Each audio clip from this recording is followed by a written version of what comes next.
It's wonderful to have you here tonight. This year we have a special reason to celebrate LitFest. This is the 5th anniversary of Amherst LitFest, and it has been such a tremendous success.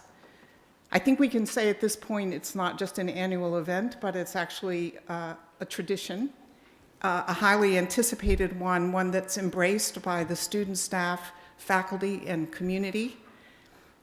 And it's really become a tradition that we count on. I'm really excited to be here tonight. We're going to be treated to a conversation with 2019 National Book Award winner Susan Choi and 2019 National Book Award finalist Laila Lalami. The conversation will be hosted by our own Professor Judith Frank, English and yes, you're allowed to cheer. English and Creative Writing, and herself the author of 2 books, both of them nominated for the Lambda Literary Prize. This event is part of the National Book Awards on Campus program, which we co-host in partnership with the National Book Foundation. And we welcome Natalie Green, who will come up in just a second. Sorry, I misled you there, Natalie. I know. I hear my name, I leap forward. We are one of only a handful of colleges or universities in partnership with the National Book Foundation, and we're extremely honored and pleased by this partnership. Thank you, Natalie. The LitFest is the brainchild of Jen Acker. Jennifer Acker is the founder and editor-in-chief of The Common, which, as many of you know, is a literary magazine based here at Amherst College. The Common publishes 2 print issues a year and hosts a lively online platform. And if you haven't checked out their website, I highly recommend it. Among other things, you can hear really wonderful recordings of contemporary poets reading their work. In addition to editing The Common, Jen directs the magazine's literary publishing internship, which gives our students an opportunity to prepare for careers in writing and editing, and also a chance to live inside a literary culture. Jen is also the author of a highly acclaimed novel of her own, The Limits of the World, which was published in 2019, a book called by our own alum, Lauren Groff, smart, compassionate, and elegant. I think we'd all agree, and more. In 2019, The Common was awarded the Whiting Award, a very prestigious recognition for literary magazines. And the award citation praised The Common, and now I quote, for bringing into being a new generation of readers and thinkers through its exemplary resources for teachers and its devotion to elevating new writers.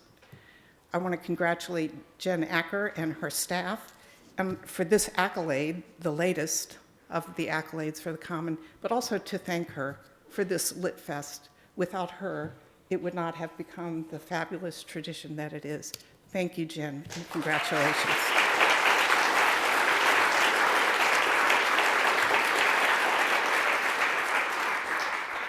Now, in a moment, soon though, Natalie Greene, Public Programs Manager at the National Book Foundation, will introduce tonight's guests.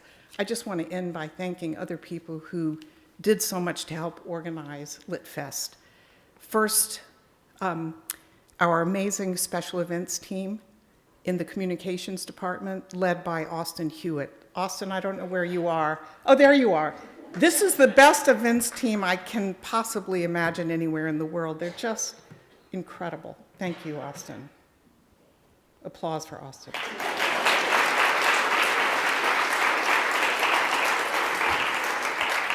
Jane Walt, the executive director of the Emily Dickinson Museum, who has worked on LitFest, I think, since the first year. Is that right, Jen? Is that right, Jane? Where are you, Jane? There you are. Thank you, Jane.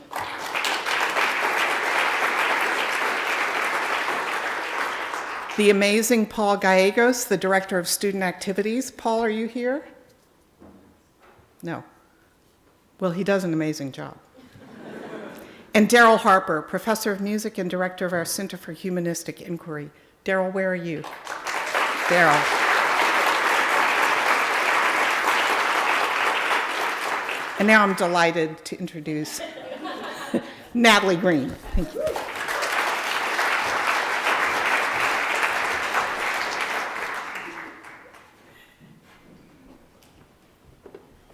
That was the best three-time introduction I've ever received.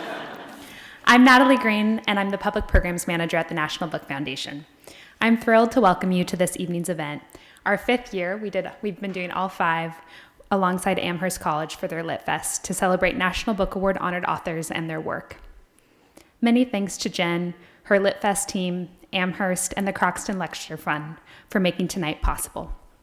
To start off, I'm just going to bore you a little bit and tell you about what the National Book Foundation does and what we're up to. Since 1950, we've presented the National Book Awards to honor the best literature in America. And through the support of new funders, from the Mellon Foundation to Ford and Rockefeller and more, we've been massively able to expand our education and public programming, working year-round to reach readers everywhere. Since 2018, we've met over 10,000 audience members, donated over 1 million books to public housing authorities, and visited 39 states across the country. And you can ask my amazing boss, Lisa Lucas, that we're not stopping until we reach all 50. We're just so honored to continue celebrating National Book Award honored authors and their work all nationwide. And if you're interested in learning more about what we're up to, I bulldozed Victoria, who's amazing, who's on the LitFest team, and our email sign up is downstairs. This evening's conversation features 2019 National Book Award winner Susan Choi and finalist Laila Lalami on the power of fiction and point of view. I'll introduce our authors and moderator for the evening, Judith Frank. After the folks on stage chat, we'll open up to the audience for a few questions. You all should have note cards. Any questions will be collected during the conversation. Following the program, the authors will be signing books, which are for sale in the back of the room thanks to Amherst Books. And now I'll introduce our authors. Susan Choi's first novel, The Foreign Student, won the Asian American Literary Award for Fiction. Her second novel, American Woman, was a finalist for the 2004 Pulitzer Prize and was adapted into a film. Her third novel, A Person of Interest, was a finalist for the 2009 Faulkner Award. In 2010, she was named the inaugural recipient of the Penn W.G. Sebald Award. Her fourth novel, My Education, received a 2014 Lambda Literary Award. Her fifth novel, I'm going to keep going, Trust Exercise, and her first book for children, Camp Tiger, came out in 2019. Trust Exercise won the National Book Award for Fiction. A recipient of fellowships from the National Endowment for the Arts and the Guggenheim Foundation, Choi teaches fiction writing at Yale and lives in Brooklyn. Laila Lalami was born in Rabat and educated in Morocco, Great Britain, and the United States. She is the author of 4 novels, including The Moor's Account, which won the American Book Award, the Arab American Book Award, the Hurston Wright Legacy Award, and was a finalist for the Pulitzer Prize for Fiction.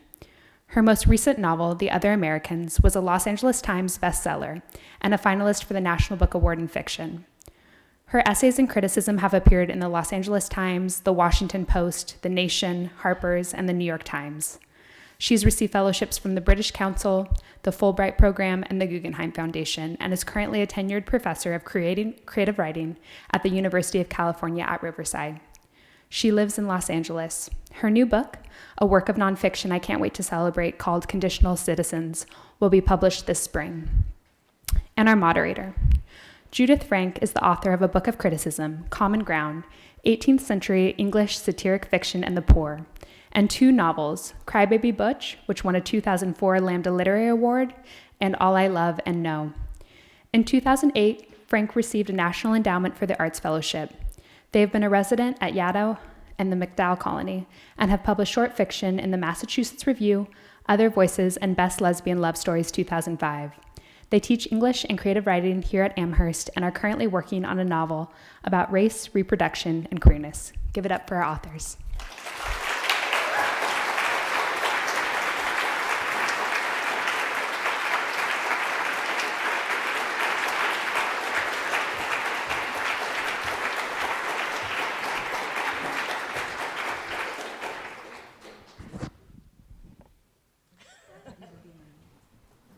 So is this work? It's working. Great. So we're going to start. Welcome to Amherst College. First of all, we're so happy to have you. We're going to start with a short reading from each of our authors, and we decided that Susan is going first. We did.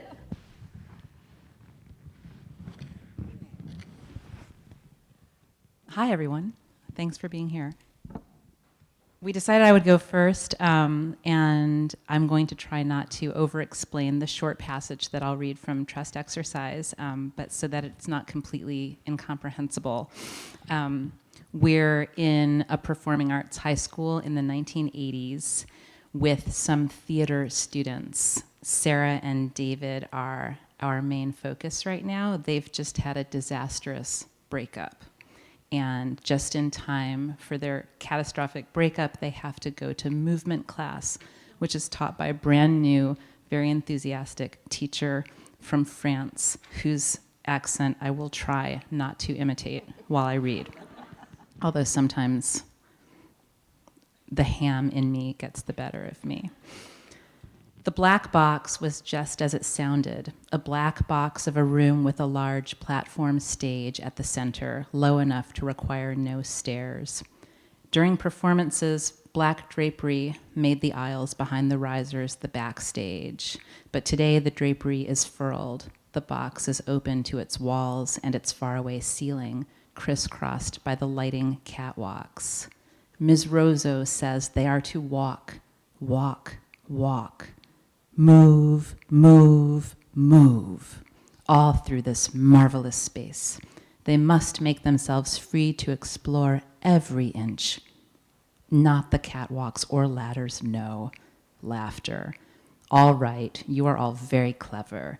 You will explore all terrestrial inches. In literature, says Ms. Rozo, there is an idea called automatic writing. You write without resting your pen. The pen must keep moving and moving. Perhaps it is writing, why the fuck do I have to keep writing? More laughter, shocked and charmed at her profanity. Her profanity, tinged as it is with her accent, is more charming than shocking. Is it possible they could respect her?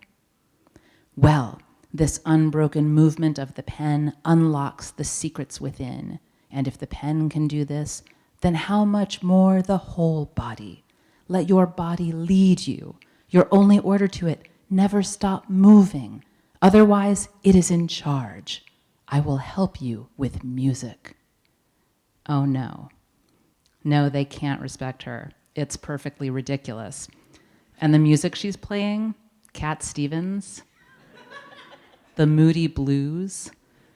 Satirically, then, they walk, walk, walk, making faces at each other, swinging their arms, bouncing on the balls of their feet, speeding up comically so they're marching like robots.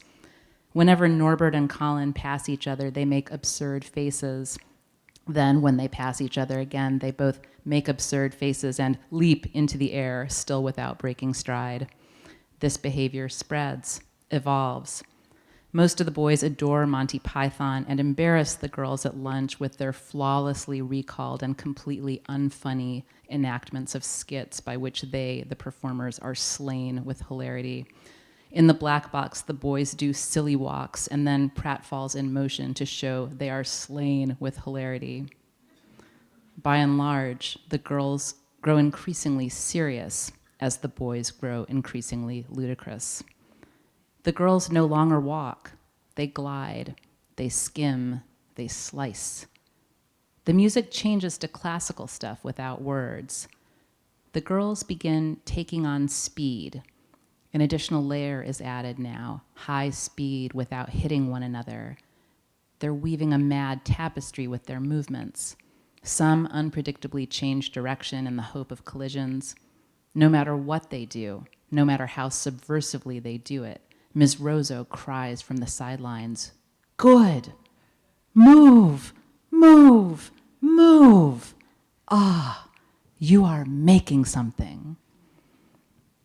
Indeed they are. Somehow silliness dies.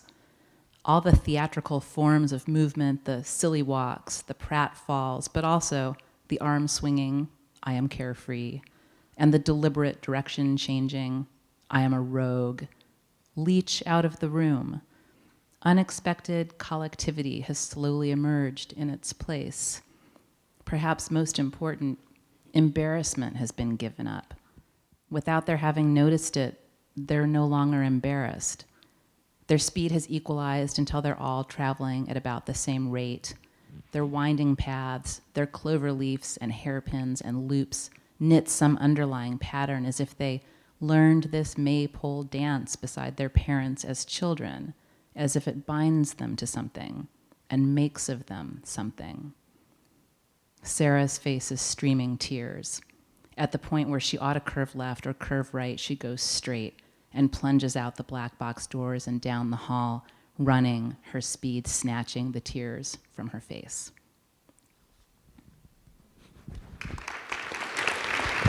Thanks.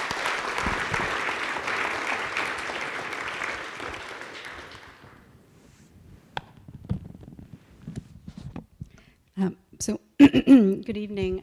So I'll be reading from The Other Americans, and this book is about a Moroccan family in the Mojave Desert, in a small town in the Mojave Desert in California, if I can find my page there.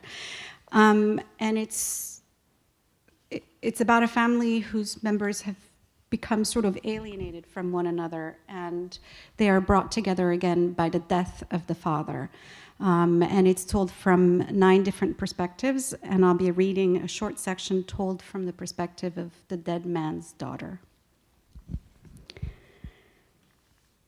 From the nest above the swamp cooler came the cooing of the turtle dove. It had woken me up earlier that morning, and now I lay in bed, watching a spider climb the window screen, the sky behind it a brilliant blue. The spider moved with elegance and without hurry, unconcerned about the past or the future, one as immaterial as the other. Time was passing, 9 days now, but I felt stuck, as if I'd only just heard that my father had died. In the Muslim tradition, the period of mourning lasts 40 days. Why 40? Moses spent 40 days without bread or water before receiving the covenant on Mount Sinai. Between his baptism and his return to Galilee, Jesus was 40 days in the wilderness, resisting temptation. Muhammad was 40 years old when he secluded himself in the cave at Hira, and Gabriel appeared to him.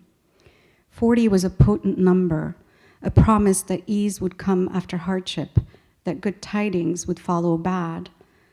But my grief would not end in 40 days, or 40 weeks, or ever, it seemed. All I had left of my father were memories, each as fragile as a wisp of smoke. I thought about his last visit to me, the previous spring, when he'd come to watch me perform at the Botanical Gardens.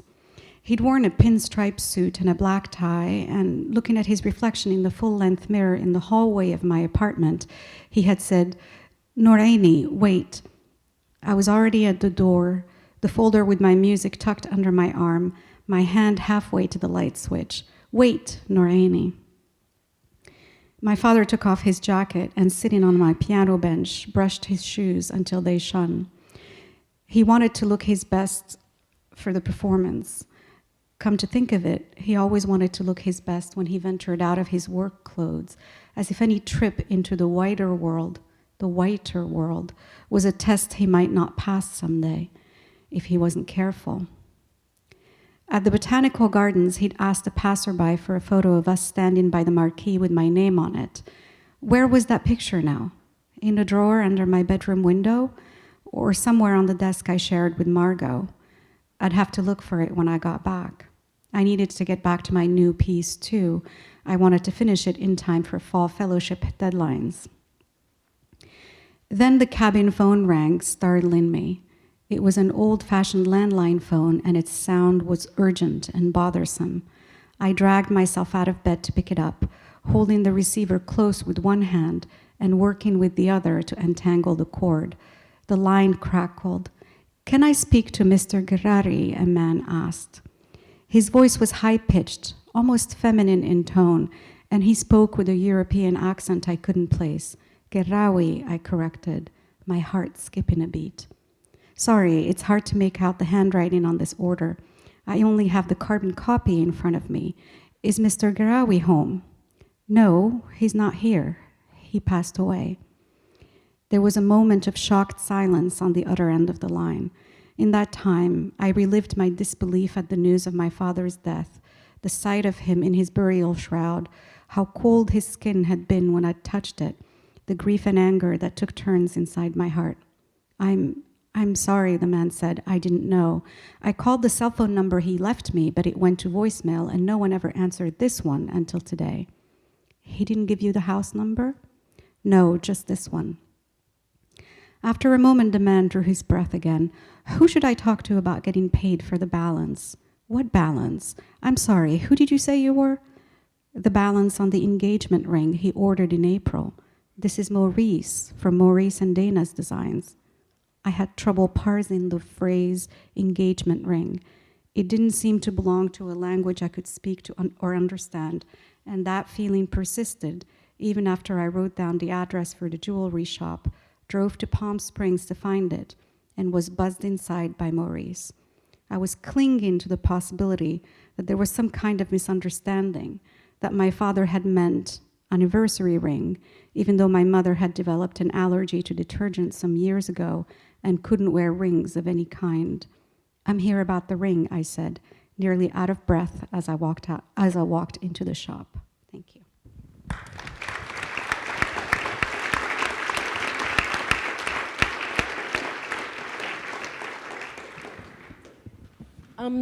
What were the enabling insights or hunches, whether life insights or craft insights, that helped you launch these novels into being?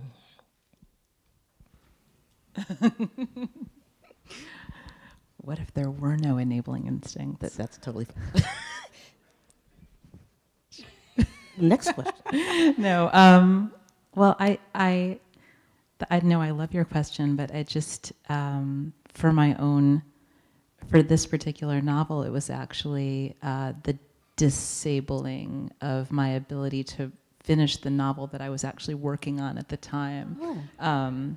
I'd been trying to finish a novel that I still haven't finished. And one day I thought, I just have to write something totally different. And I decided to write a very short story about a pair of teenage lovers who, neither of whom was licensed to drive, and they live in a place that has no mass transit, so they can't hook up. And that this was the very simple conflict of the story. And I thought, this will be easy. I love the part where you say this will be easy. I think these are very necessary lies that we have to tell ourselves in order to actually begin the writing of a book. And it was certainly a lie I told myself when I started working on this book. The book before this one was a historical novel that had taken 5 years to research and write. And I thought, I'm going to write something contemporary and it'll be easy, no research. And I discovered very quickly after I began writing that wasn't true. But what got me started with this book was actually, I suppose it is a personal insight, which is that in the summer of 2014, I was on vacation and I got a text in the middle of the night from my sister telling me that our father had taken gravely ill. And so basically we had to scramble and take a plane and go to Morocco to visit with him, and he's fine now. But when I came back to the US, I started to consider some of the sort of unintended consequences of decisions that you make when you're in your 20s. So I became an immigrant completely by chance. I came to this country to go to graduate school, had no intention of staying here, but I met someone, yada, yada, yada. And then I became an immigrant. And so then I started to think about sort of these long-term, unforeseen consequences. And I thought it might be interesting to write a book, or to write a story, rather, about a family that where the parents are immigrants from Morocco and some of the unintended consequences of their decision to come here. So I should have said the necessary self-delusions, yes. and right, and lazinesses a little bit too, right? That led to them. I wanted to. Both of these novels are interesting from a point of view standpoint, and I know, Laila, that you started with only a few points of view, right, and then expanded over time. was it always in first person, or was it was also in third person? So I was wondering if you could talk about those decisions a little bit. I know it sounds a little insane. When I did the first draft of this book, it was in the third person, and it focused on 3 characters, and so it had alternating chapters from their perspectives, but it was still in the third person, limited. It was from the point of view of the daughter, her love interest, and the detective, and I thought that was all I needed in order to get the story out, because it was the 3 main strands of the story. And at about the third draft, I realized, and after having a conversation with my editor as well, that it just wasn't enough, because I was having trouble moving some parts of the story, and also because I had written what I thought were very interesting characters, and none of them were getting a chance to tell their story. And the more I included of their voices, the more complicated and interesting and juicy the story became. So I continued to expand until I hit on what I thought was the perfect number. And the other decision too that I made at the same time was to try it in the first person. And once I tried it in the first person, sort of the book sort of opened up for me, and I became much more invested in it, and I wanted to work on it. I couldn't wait to work on it every day. And so then after that, it happened very quickly, another few years, and then then it was done. And Susan, I'm interested in, well, there are a lot of point of view things in this novel, but the I that interweaves with Karen's narrative, right? With the third person Karen. Did that happen soon in the writing? Was it something that you wove in after making it in third person like the rest of the novel? How did that come to be? Yeah, it came to be really accidentally again, although I just want to quickly say I love all of the voices in your book, and one of the things that I think is brilliant about the first person is that it feels like testimony, and the testimony starts in certain ways conflicting, and in certain ways like Reinforcing. supplementing. Yeah, and I loved the way in which you would sort of cut away from a moment, and then we would pick up in a different character's perspective on that same moment, but discover how differently they viewed it. Yeah. And I think that was The dead How man, nice, yeah. and the dead man So also, nice. that decision to include his point of view as well. Yeah, which I loved. But I Thank you. think the reason I was so struck with it is it's really similar to what I was trying to do as well.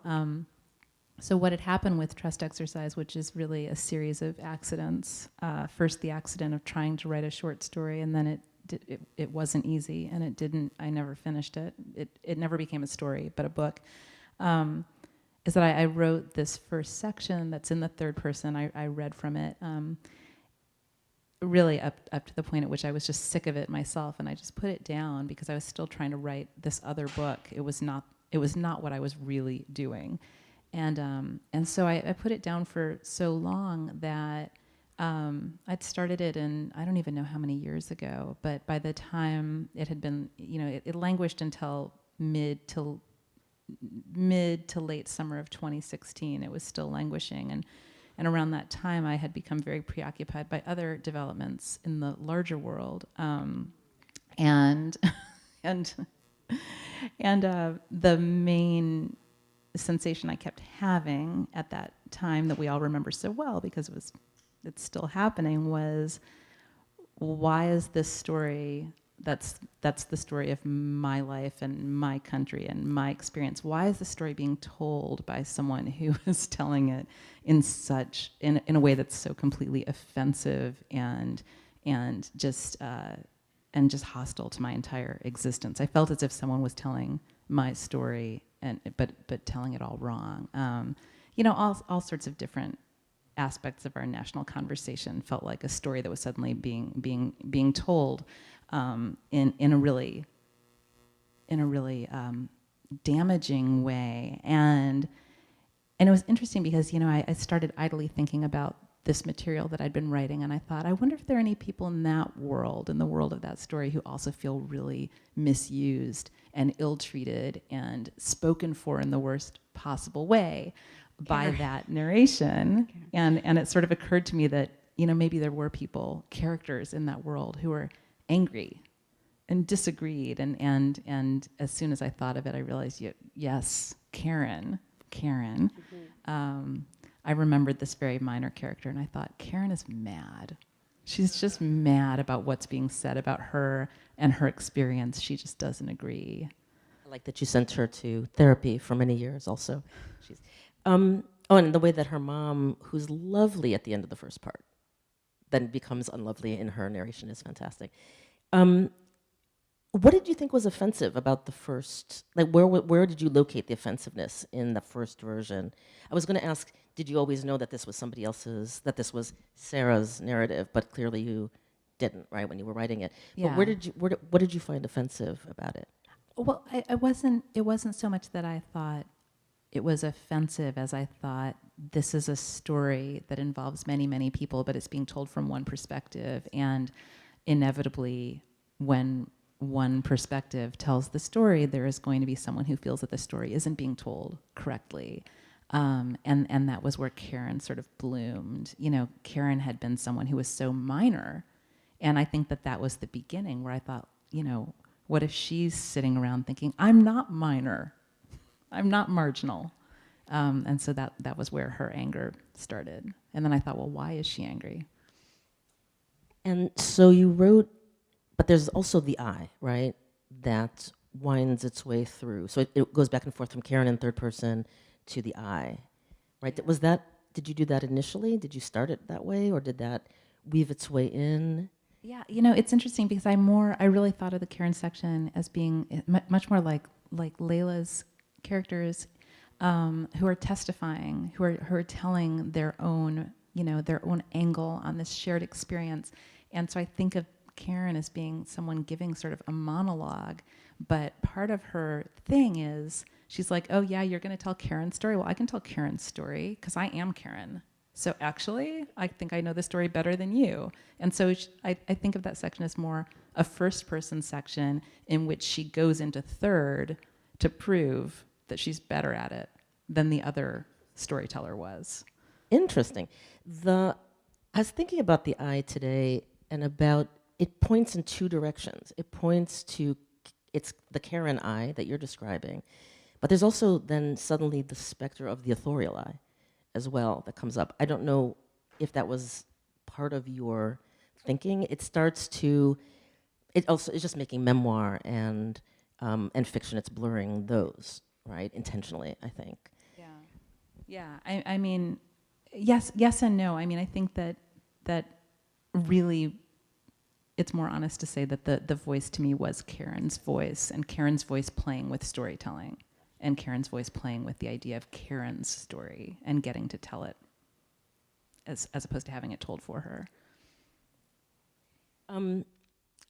You had mentioned writing in 2016, and I was wondering what is happening to your artistic processes, to your ideas about what you want to do in this America, right? And also in this year that's leading up interminably to an election, right?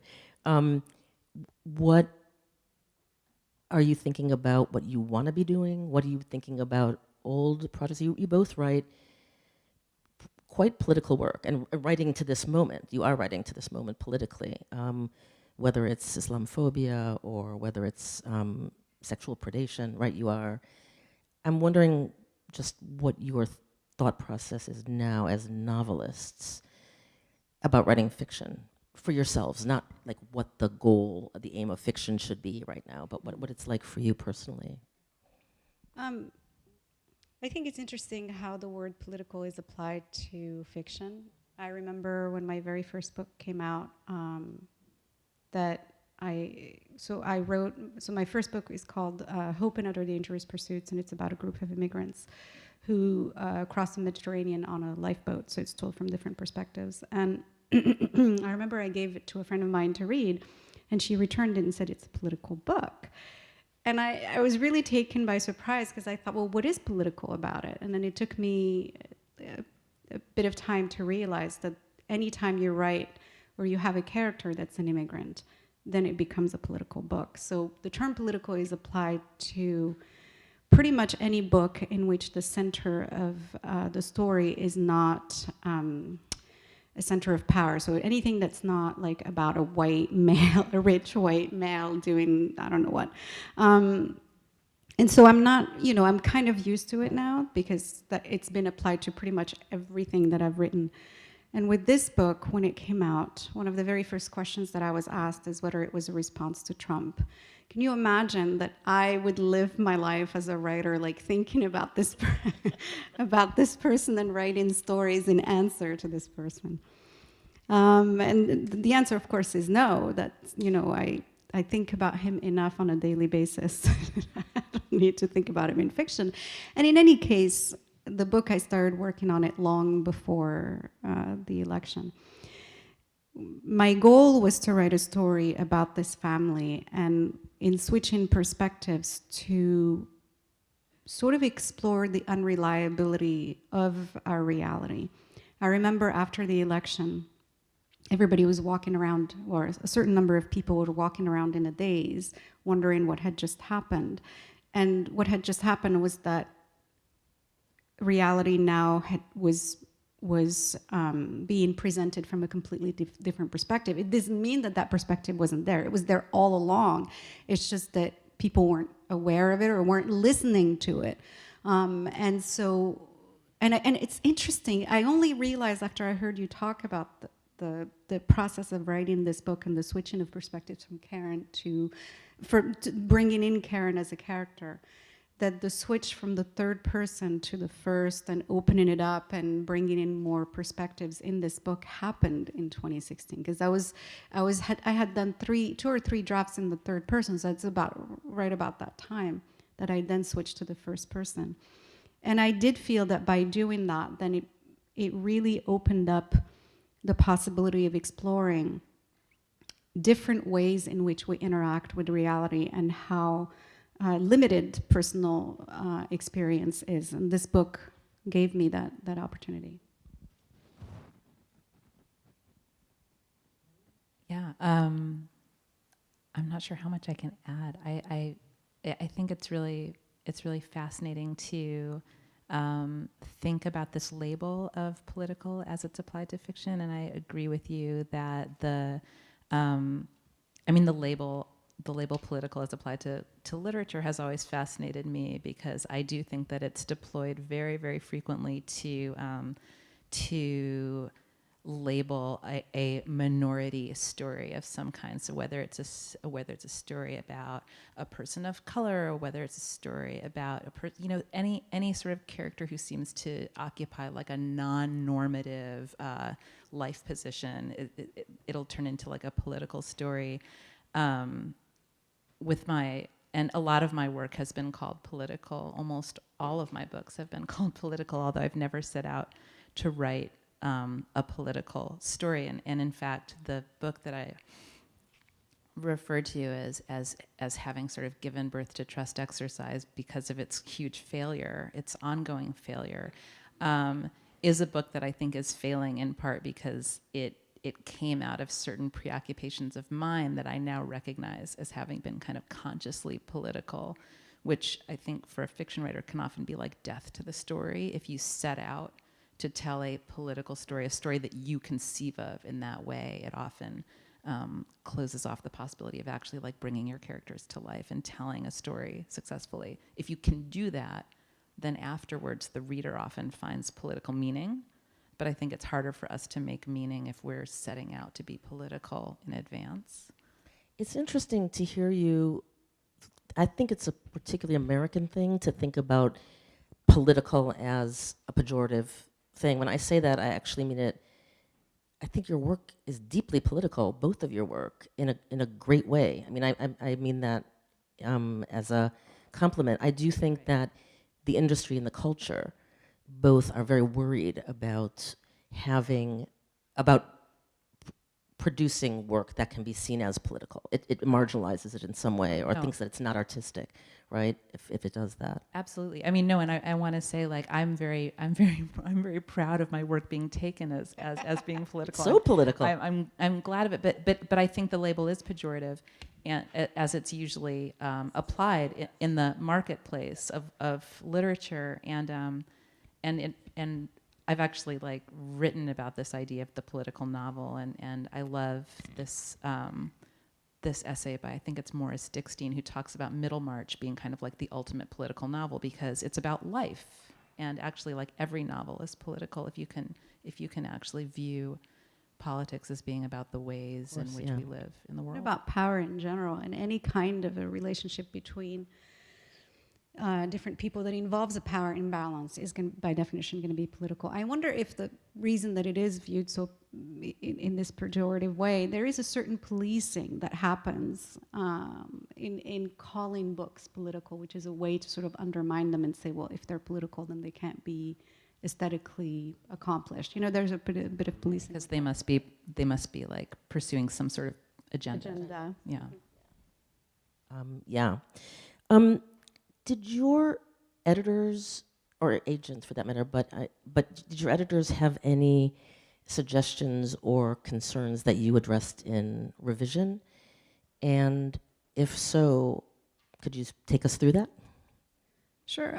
So my editor at Pantheon is Errol MacDonald, and he read I guess it was the draft after I had basically conceived the entire story with all of the characters, but everything was in the third person. And I remember he sent me an email, and then we talked on the phone, and he was very complimentary, but he did ask one question. And that question was, have you considered all of the other characters that you've created and what you might be missing from those perspectives? And he said, just think about it. And it was very interesting because he had sent me this very nice email, and we're very proud to publish this book. And so it was kind of like the choice between, do I just leave it as is, or do I actually consider this question seriously? And I considered the question very seriously, so seriously, in fact, that I spent a week weeping because I realized that I had to throw away the draft that I had finished, and I started again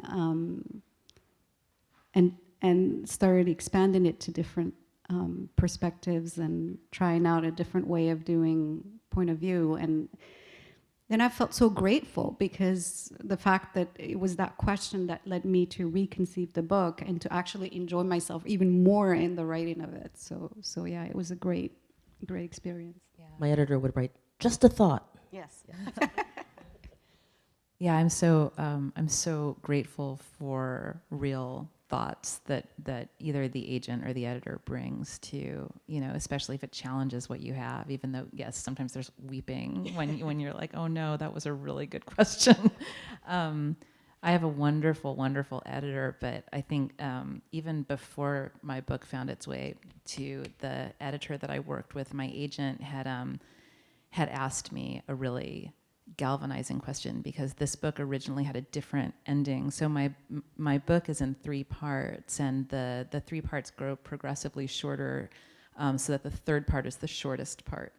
And that was true of the draft that my agent saw, but it was the third part was a completely different third part, completely different, having nothing in common with with part 3 as it's really in the book. different. Really different. And my agent had said, do you think that this is the final section of your book? Do you think it's possible that there's some other way that this book needs to end? And I wept with despair. But the other wonderful thing that my agent said when I agreed that I didn't think the ending was right, but what was the ending supposed to be? She said, I think there's an unswept corner in this book, and that's where your ending is. In other words, the ending was sort of already there. And this is something I tell my students all the time, mostly because I stole it from Jane Smiley, who has this wonderful essay about revision and about how she's amazing, right? So I teach this essay, which is called What the Story Teaches Its Writer, and it's about the fact that when you revise, everything that you need to know about how to fix your work is already there. It's already there, but it's a matter of finding it and seeing it. And when my agent said, I think there's an unswept corner, this image was so beautiful to me. And it also really took the pressure off in a way, because I thought, I bet there's a lot of like unswept corners, and maybe there's not just one. So it opened up a lot of possibilities. Lots of different possibilities, and I thought if I can just find one of the possibilities, it'll be okay. And in the case of that story, because it wasn't set in the 1980s, then that was definitely an unswept, corner that you could then revisit and if you flashed it forward. Yeah. So interesting. Yeah, so I found that corner, which was... Did you find it quickly? No, I wrote 4 endings. Which did not happen quickly. But by the time I got to the 4th one, I was like, it's this corner. Because I'm done. I'm done now. Right. It's a very clean house by the end. If there are, this is your opportunity to write a question, if you've had an opportunity to do that, and if there are, I don't know if they're coming up in a basket or how they're coming up, but if you could find the person who is collecting them and bring them up, I will ask another question or two in the meantime. Do we know who's Austin, do we know who's collecting? There, okay, good, thanks.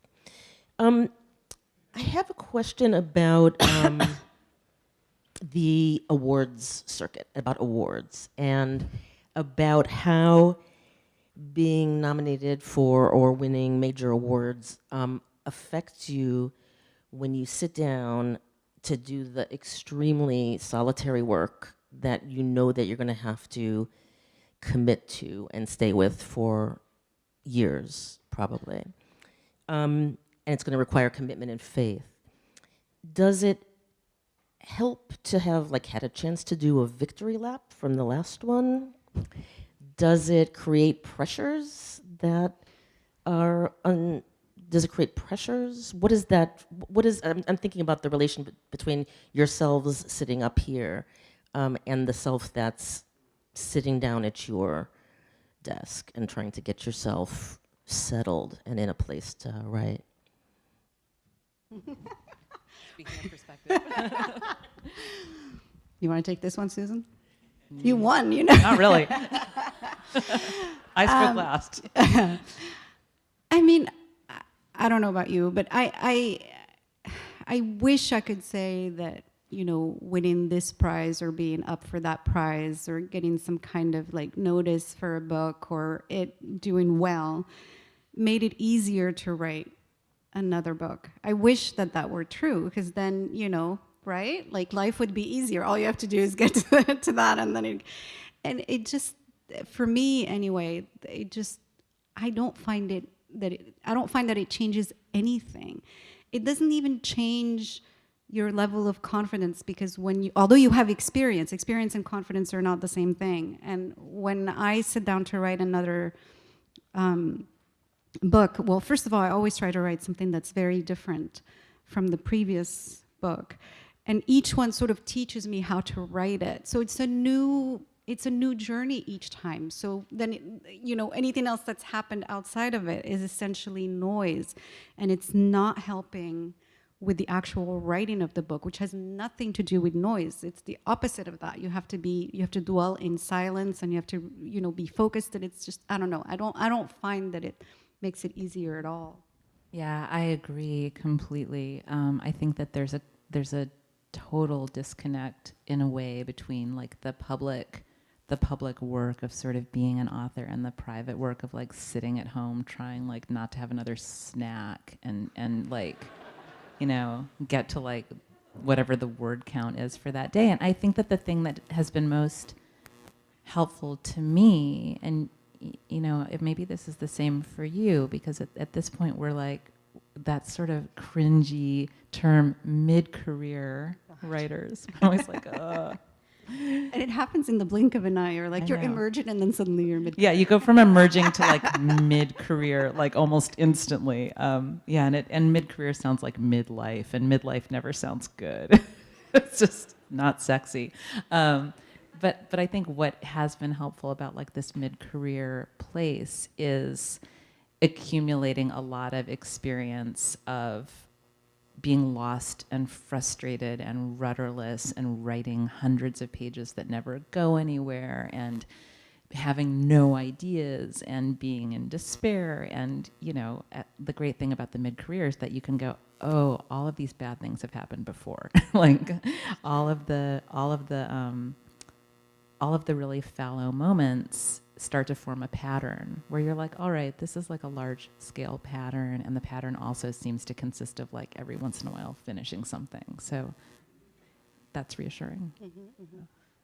Great. That was supposed to be cheering. No, actually, I suspected it was not going to be cheering, and so, which is partly why I wanted to ask. Should I say the names of the people you wrote your names? No? Maybe I won't. This is for Susan. How did anger or rage influence trust exercise? Can you elaborate on how anger affects your writing practice? Is it enabling? That's a great question. That's actually from Gina Rodriguez, I'll say. Thank you for that question. I would say that in general, anger is not helpful to my writing practice, but in this specific instance, it was very helpful. I think the other interesting thing about the mid-career is realizing that there is no one way that you do things. Like, I think earlier in my career, I thought I figured out the way to do things, and now I've realized no, there's no one way. This book was really different for me, and one thing that was really different was that at some point in the middle of this book, when I wasn't even really taking it seriously as a project, I became incredibly angry. I was in a state of like almost constant rage, just walking around with, you know, a voice of rage in my head that actually made it almost impossible to hear anything else. It was not a fun way to feel. And but it was really, really productive for a brief period of time. I sat down and I wrote Karen's section really more rapidly than I've ever written anything. And I changed it very little for publication, which is also very rare for me. So I did just have kind of like a rage fit. Wow, that sort of makes sense for that section too. Yeah, wow. More than one person wants to know what the original third part was. If you'd like to tell us about it. There were, as I said, there were 4 parts 3. And the first of the parts 3 was, it was centered on David. And then the second one might have also been about David, and then the third one was about Liam, strangely enough, if anybody can remember who that is. And then Ew. And then harsh. And my agent didn't say this, although she might have been trying to say this with the unswept corner comment, but my best friend, who's also one of my most trusted readers, said, I'm not sure if we want to hear a man's voice at the end of the book. And I said, oh, that's a thought. Yeah. This is for Laila. Can you talk about the research or personal experience behind Jeremy's experience of Iraq and how he interacted with people on his return from war, specifically with Nora? Sure, thank you for that question. You remember when I said earlier that you sort of have to lie to yourself in order to begin a book? And I thought very naively, this is a book that starts with a hit and run, a car comes out of nowhere, kills this guy, that happens on the first page, and then everything else is set in the here and now. I know that area well, it's gonna be easy. Boy, oh boy, was so I had to do a ton of research about, for example, hit and runs, but one of the not as simple as it sounds. And white paint. Yes, and all. I mean, anyway. But with respect to this character, the way that he started out for me is that I suffer from insomnia. I don't know if any of you have that. And I thought, why should I suffer alone? So I'm going to saddle one of my characters with it. And then I started to think, well, why does he stay up at night? And then I thought, oh, well, maybe he keeps thinking about something. And then I was like, oh, well, you know. And so then that's the idea of the sort of veteran character. And I realized with writing something like that, or somebody like that, I had to do a lot of research. So I read, well, first of all, I was, at the time that the Iraq War was unfolding, I became, and I don't use this word lightly, obsessed with it. And I was, as it was unfolding, reading about it constantly. And writing about it also. But in order to write from that particular perspective, I read a number of novels that were written by veterans of the Iraq War. I read books about, nonfiction books about the Iraq War, also by veterans. I read, let's see, so I just basically ended up doing a lot of reading. I watched training videos for the Marines. The book is set in Joshua Tree, which is near 29 Palms, which is the largest Marine base in the world. It's 937 square miles. And when you spend some time in Joshua Tree, sometimes you can hear the Marines when they're doing live fire exercises. So just being in town, you see a lot of that Marine presence. So I had plenty of opportunity to interact with people there. I've had students who are veterans. So I basically just started to pay attention and to notice and to research. Now, having done all of that, it equipped me with some of the language, some of the jargon that Marines use, or veterans use anyway, and all of that was helpful. At the same time, I had to, in a sense, let go of it because I was trying to create the character. And so all of that was helpful in sort of creating the miniature of his world. But the heart of it, the person, was somebody that I had to relate to as another human being, as though I might relate to myself. And so that's a different part of the work, I think. Yeah, I feel as though the research is partly there. It turns out to give you confidence and authority. It's not to take from it. You gain it and then you let it go, right, for a while. Yeah. Somebody wrote, when I get asked about the sort of fiction I'm interested in, I usually say I like work about the world rather than work about the self. Might this be a way to reinscribe so-called political writing in a non-pejorative way? Yes. Yes. Is there anything else you want to add about that, or? We're very concerned here with with resuscitating the political. That's that thing, right? As not its market avatar, right? Its avatar is a market entity. I mean, everything's political, so. That's the thing. Okay, moving on. I think I'll read just one more. Are we good for time? I can keep going. Basically, I'm reading the ones that are the most legible at this point.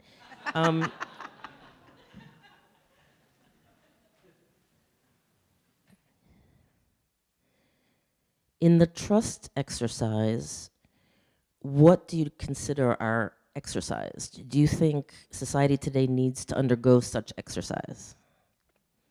So maybe just talk about trust exercises. Wait, can I hear that again? Yeah. In the trust exercise, what do you consider are exercised? Do you think, or what kind of trust maybe is exercised? Do you think society today needs to undergo such exercise? That's a really interesting question. I'm not sure if I'm going to understand exactly. I'm gonna just riff here because the the book actually has these literal trust exercises in it that are exercises that the acting students do under the direction of their teacher. And the trust exercises in this book are actually from Sanford Meisner's sort of technique of teaching acting, or they're adapted. And Sanford Meisner was a an enormously influential teacher of acting and performance, and so many of his exercises involved repetition, two people facing each other, repeating back and forth, and the exercises were designed to essentially break down their participants and to I may be getting this wrong because I was very, very young when I was exposed to Meisner technique, and so I might not have gotten it. But it's about, as I experienced it, breaking people down and sort of eliciting emotion. And something that was very interesting to me about Meisner technique was that there was a period during which I was researching a novel on Scientology, which I never wrote either and never will write. But I was really obsessed with Scientology, and I read a lot about it. And while I was reading about Scientology and about various practices in the Church of Scientology, specifically practices that are used on new members to kind of draw them into Scientology and to turn them into Scientologists,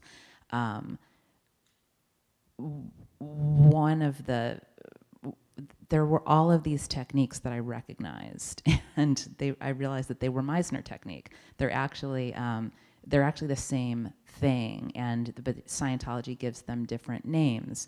And you can Google this, and you can find sort of Church of Scientology like videos in which people like do repetition exercises until one of them like has a breakdown. And the purpose of these exercises in Scientology is explicitly to break people down and kind of subsume them into a conformist structure in which their selfhood is voided in favor of this what I would call a cult.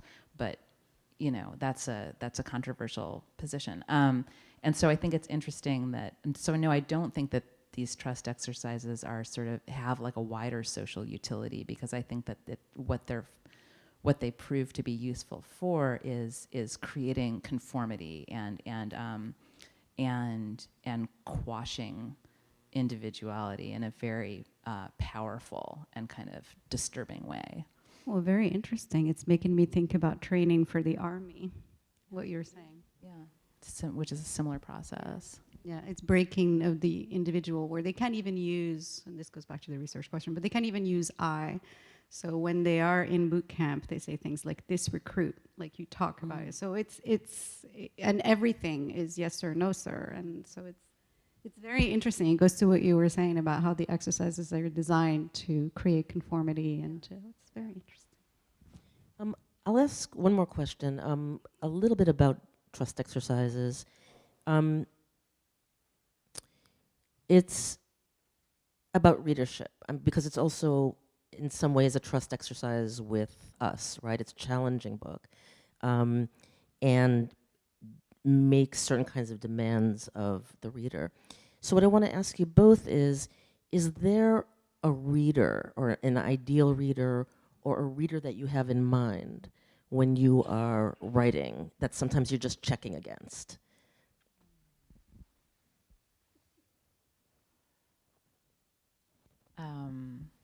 You're still thinking. I think probably the answer, and this is going to sound very self-centered, but I think the answer is it's me.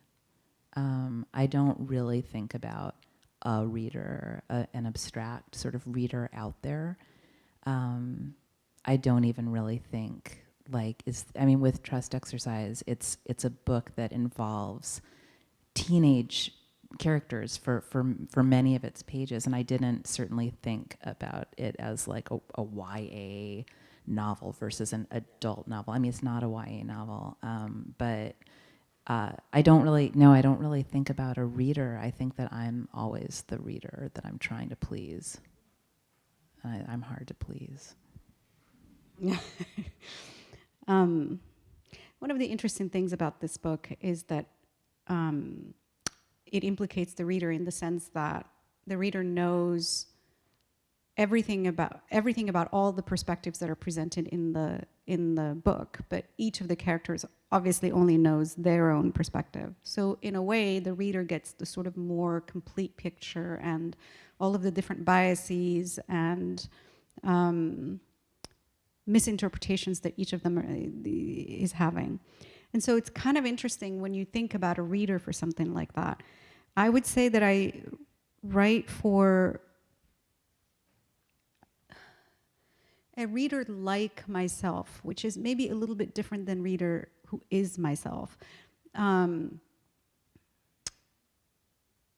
that means, yes, kind of checking and like, oh, this was funny or this wasn't funny, or, you know, and try not to talk down to that reader, talking to that reader as if I would talk to myself, if that makes any sense. Yeah. I think also thinking about readers is a more dangerous thing in writing as opposed to just reader who is like myself. I think that it is a very short step between thinking about readers and wanting to please readers. And I think that wanting to please readers can be very dangerous for the act of creation, because then it makes it about approval as opposed to about exploration. And so that's why it's much more fun when you think about yourself, or at least you're only pleasing yourself and not trying to please other people. Well, thank you both very much. It was a pleasure talking to you. Thank you. Thanks.